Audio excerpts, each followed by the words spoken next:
तो दोस्तों आज हम फिर से आपके लिए लेकर आए हैं देश दुनिया की सभी ताजा बड़ी खबरें। फटाफट एक एक कर विस्तार से आज आपको बताएंगे, तो वीडियो को अंत तक जरूर देखें। दोस्तों वीडियो बनाने में हमें काफी मेहनत लगी है, तो वीडियो को दिल से लाइक कर दें। दोस्तों पहली खबर में आपको बता दें कि पाकिस्तान में नई सरकार बनने के बाद मोदी को पाकिस्तान से लगा बड़ा झटका। पाकिस्तान ने चीन से मांगा भारतीय एयरवेज का सैटेलाइट डाटा। भारत पर हमले की तैयारी में पाक, मोदी अमित शाह की बड़ी मुश्किलें। वही आपको बताएंगे दोस्तों की दिल्ली के जहांगीरपुरी पहुंचे असदुद्दीन ओवैसी, बोले मस्जिद के सामने बुलडोजर चला तो मंदिर पर क्यों नहीं। वहीं आपको बताएंगे दोस्तों की भाजपा सांसद ने प्रधानमंत्री मोदी की खोली पोल। प्रधानमंत्री मोदी को बताया नाकाम, कहा आर्थिक विकास के मामले में फेल हुए देश में मोदी। वहीं आपको बताएंगे दोस्तों की सुप्रीम कोर्ट से गोदी मीडिया को लगा बड़ा झटका। सबूतों को टीवी पे पेश करने के मामले में सुप्रीम कोर्ट ने गोदी मीडिया को लगाई फटकार, कहा अगर आगे से ऐसा किया तो आप पर करेंगे कार्रवाई। वहीं आपको बताएंगे दोस्तों की समाजवादी पार्टी से नाराजगी के बीच आजम खान के परिवार से रामपुर मिलने पहुंचे आरएलडी चीफ जयंत चौधरी। हो सकते हैं आजम खान आरएलडी में शामिल। वही आपको बताएंगे दोस्तों की कांग्रेस पार्टी ने आरएसएस, बजरंग दल और विश्व हिंदू परिषद पर प्रतिबंध लगाने की भाजपा से की है मांग। कहा इन संगठनों पर प्रतिबंध लगा तो देश में खत्म हो जाएंगे दंगे। तो दोस्तों सभी खबरों को आपको एक एक कर बताने वाले हैं। वीडियो को लाइक कर चैनल को सब्सक्राइब कर दें और हमें कमेंट में बताएं कि आपके जिले किस राज्य से हमारी खबरों को देख रहे हैं। इसी बीच पर तो दोस्तों अगली खबर की ओर, तो पाकिस्तान से मोदी सरकार को लगा बड़ा झटका। पाकिस्तान ने चीन की सेना से मांगा भारत के एयरवेज का सैटेलाइट डाटा। भारत पर हमले की तैयारी में पाक। जी दोस्तों आपको बता दें ये बड़ी खबर सामने निकल कर आई दोस्तों कि पाकिस्तान में नई सरकार बनते ही मोदी सरकार को बड़ा झटका आज लगा है।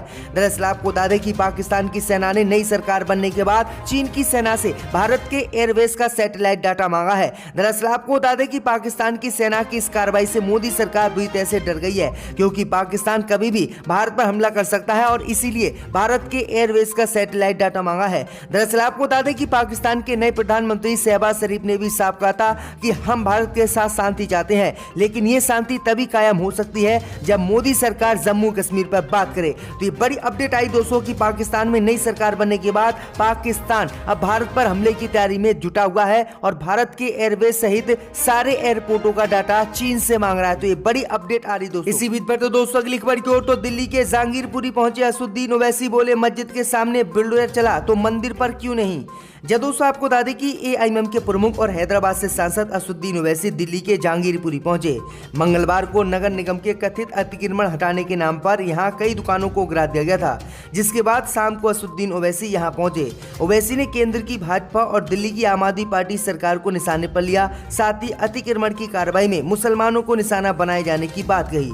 असदुद्दीन ओवैसी ने जहांगीरपुरी का दौरा करने के बाद कहा कि आज कानून रूप से एक नया बुलडोजर जुलूस निकाला गया है, जिसमें मुसलमानों को सामूहिक सजा भुगतनी पड़ रही है। सरकार को गरीबों की आह से बिल्कुल भी डर नहीं है। असदुद्दीन ओवैसी ने आगे कहा कि मैं आभारी हूं कि सुप्रीम कोर्ट ने इस पर संज्ञान लिया और तत्काल रोक लगा दी, लेकिन भाजपाइयों की हिम्मत देखिए कि वे फिर भी नहीं रुके।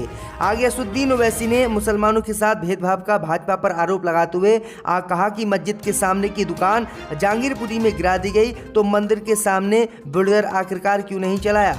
असदुद्दीन ओवैसी ने कहा है कि जाहिर है कि एक समुदाय को लक्ष्य बनाकर उनके घरों को तोड़ा जा रहा है। मैं पहले भी कह चुका हूं कि अगर यहां पर मुसलमान हैं तो मुसलमानों पर ही यह कार्रवाई की जाएगी। इसी के साथ असदुद्दीन ओवैसी ने आम आदमी पार्टी को भी निशाने पर लेते हुए कहा है कि अरविंद केजरीवाल के घर पर हमला हुआ, उन्होंने आसपास जो लोग थे उन पर जो है कार्रवाई की, लेकिन अब इस पर कोई भी बोलने के लिए तैयार नहीं है। इसी बीच पर तो दोस्तों अगली खबर की ओर, तो बीजेपी सांसद ने मोदी को बताया नाकाम, कहा आर्थिक विकास के मामले में फेल हुए पीएम।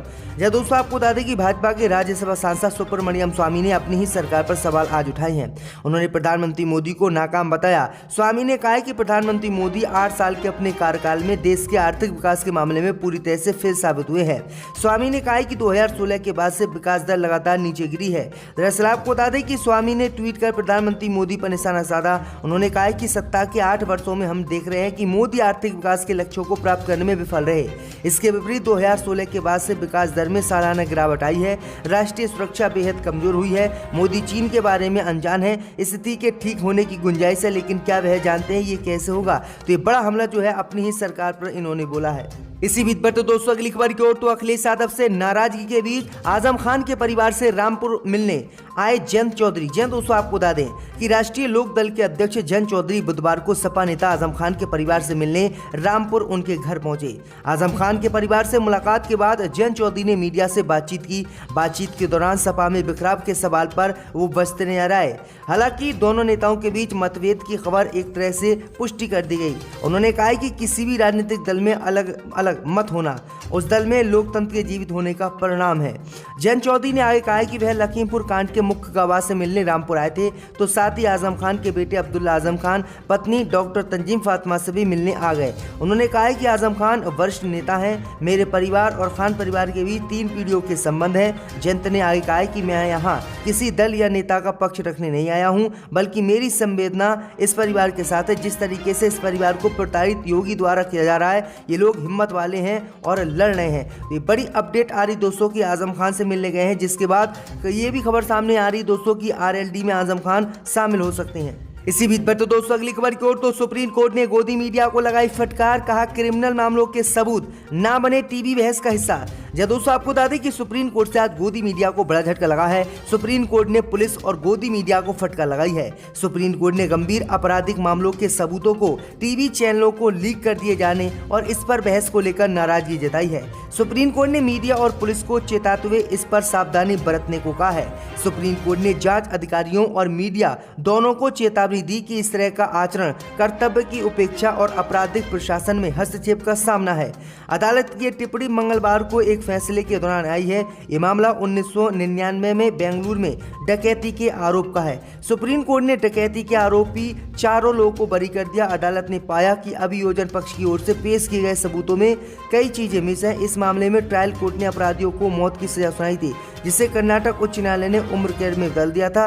फैसला देते हुए अदालत ने कहा कि मामले में एक बहुत ही परेशान करने वाले पहलू ये है कि पुलिस ने उस डीवीटी को ही एक न्यूज चैनल को लीक कर दिया। यानी जो चोरी की चीजें थी, जो चोरी के सबूत थे, उसको पुलिस ने गोदी मीडिया को दे दिया और गोदी मीडिया ने इसे टीवी बहस में बना दिया, जिसके बाद सुप्रीम कोर्ट नाराज। इसी बीच पर तो दोस्तों अगली खबर की ओर तो बांग्लादेशी मुसलमानों को डिटेंशन सेंटर में डालने के बाद बांग्लादेशी हिंदुओं को योगी ने बसाने का यूपी में किया ऐलान। जब दोस्तों आपको बता दें बड़ी खबर सामने निकल कर आई दोस्तों की हिंदूवादी संगठन सहित भाजपा बांग्लादेशी मुसलमानों को लगातार अवैध प्रवासी घोषित कर उन्हें डिटेंशन सेंटर में डाल रही है। लेकिन आपको बता दें कि बांग्लादेशी हिंदुओं को किस तरह से भाजपा अब देश में बसा रही है, वो आज बात सामने आई है। दरअसल आपको बता दें कि उत्तर प्रदेश के मुख्यमंत्री योगी आदित्यनाथ ने उत्तर प्रदेश में निर्देश दिए हैं कि बांग्लादेश से आए हिंदू परिवारों को पुनर्वास के लिए दी गई जमीन को आदर्श गाँव के रूप में विकसित किया जाए। उन्होंने ये जिम्मेदारी नगर विकास विभाग को देते हुए कहा है कि ऐसे विकसित किया जाए ताकि महिला और पुरुषों को रोजगार मिल सके। लेकिन आपको बता दें कि जहां भाजपा मुसलमानों को अब जो है प्रवासी मजदूर बताती है, बांग्लादेशी बताती है, बाहरी बताती है, लेकिन हिंदुओं को किस तरह से देश में बसा रही है और जनसंख्या को बढ़ा रही है। आपकी क्या राय इस खबर पर हमें कमेंट में जरूर बताएं। इसी बीच पर तो दोस्तों अगली खबर की ओर तो कांग्रेस पार्टी ने कर्नाटक में आरएसएस और विश्व हिंदू परिषद पर प्रतिबंध लगाने की है मांग। जब दोस्तों आपको बता दें कि कांग्रेस पार्टी ने जो है कर्नाटक में पीएफआई, आरएसएस, बजरंग दल और विश्व हिंदू परिषद पर प्रतिबंध लगाने की मांग की है। दरअसल आपको बता दें कि कांग्रेस की प्रचार समिति के अध्यक्ष एमबी पाटिल ने बुधवार को कहा कि राष्ट्रीय स्वयंसेवक संघ, विश्व हिंदू परिषद और राम सेना पर भी पॉपुलर फ्रंट ऑफ इंडिया और इसके राजनीतिक संगठन social democratic party of India के साथ प्रतिबंध लगाया जाना चाहिए। कर्नाटक के पूर्व गृह मंत्री ने कहा कि यदि भारतीय जनता पार्टी नीच सरकार ने इस तरह के सभी सांप्रदायिक संगठनों पर प्रतिबंध लगाने का फैसला किया तो कांग्रेस इसका पूरी तरह से समर्थन करेगी। पाटिल ने कहा कि ऐसी खबरें हैं कि केंद्र सरकार पीएफआई पर प्रतिबंध लगाने की योजना बना रही है, उसे तत्काल ऐसा करना चाहिए। एसडीपीआई को भी प्रतिबंध करें, हमारा समर्थन रहेगा। उसके साथ उन्होंने कहा कि आरएसएस, बजरंग दल, विश्व हिंदू परिषद, श्री राम सेना को भी प्रतिबंधित किया जाना चाहिए, क्योंकि ये देश में हिंदू मुस्लिम के दंगे फैला रहे हैं और हिंसा बढ़ रही है। इसी बीच पर तो दोस्तों अगली खबर की ओर तो राकेश टिकैत ने फिर से मोदी सरकार को दी आंदोलन की धमकी, भाजपा को झटका।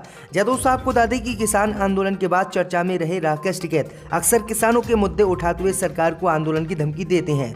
राकेश टिकैत ने एक बार फिर से काटन के किसानों के लिए आवाज उठाते हुए आंदोलन की धमकी मोदी सरकार को दी है और कहा है कि सरकार किसानों के हित में काम करे वरना आंदोलन होगा।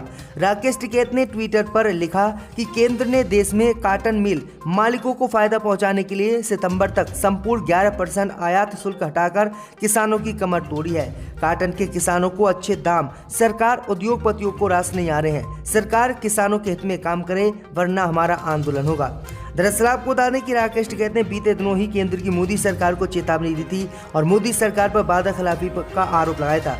राकेश टिकैत ने कहा था कि मोदी सरकार ने जब किसान आंदोलन खत्म करवाया था तो एमएसपी पर कानूनी गारंटी सहित कई मांगे हमारी मानी थी, लेकिन आपको बता दें कि चुनाव खत्म हो गए और कई महीने हो गए, अभी तक कोई भी कार्रवाई मोदी सरकार ने नहीं की।